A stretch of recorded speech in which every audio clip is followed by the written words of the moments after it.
ತಿಂಥಣಿ ಮೌನೇಶ್ವರ ಜಾತ್ರಾ ಮಹೋತ್ಸವವು ದಿನಾಂಕ 28-1-2026 ರಿಂದ 2-2-2026 ರವರೆಗೆ ಜರುಗುತ್ತಿದ್ದು, ಜಾತ್ರೆ ಸುಸೂತ್ರವಾಗಿ ನಡೆಯಲು ಯಾದಗಿರಿ ಜಿಲ್ಲಾ ಪೊಲೀಸ್ ಇಲಾಖೆಯಿಂದ ವ್ಯಾಪಕ ಪೊಲೀಸ್ ಬಂದೋಬಸ್ತ್ ಒದಗಿಸಲಾಗಿದೆ.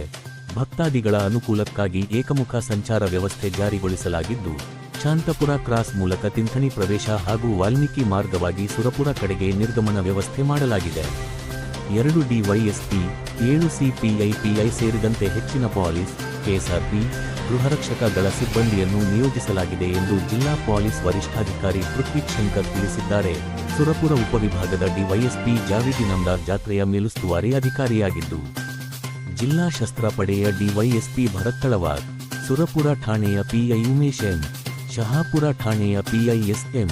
Patil, Hunasagi CPI Ravikumar, Yadgir CEN police ಠಾಣೆಯ ಪಿಐ ಪಂಡಿತ್ ಸಾಗರ್, ಜಿಲ್ಲಾ ಪೊಲೀಸ್ ಬೆರಳಚ್ಚು ತಜ್ಞ ಪಿಐ ರಮೇಶ್ ಕಾಂಬಳೆ ಹಾಗೂ ಪಿಎಸ್ಐ ಅಧಿಕಾರಿಗಳು ಬಂದೋಬಸ್ತ್ ಸಿಬ್ಬಂದಿಯ ಮೇಲುಸ್ತುವಾರಿ ವಹಿಸಿಕೊಂಡಿದ್ದಾರೆ.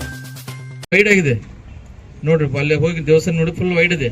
ಇಲ್ಲೇನು ಸ್ಟಾಂಪೇಡ್ ಆಗಲ್ಲ, ಕಾಲು ತುಳಿತೇನೆ ಆಗಲ್ಲ.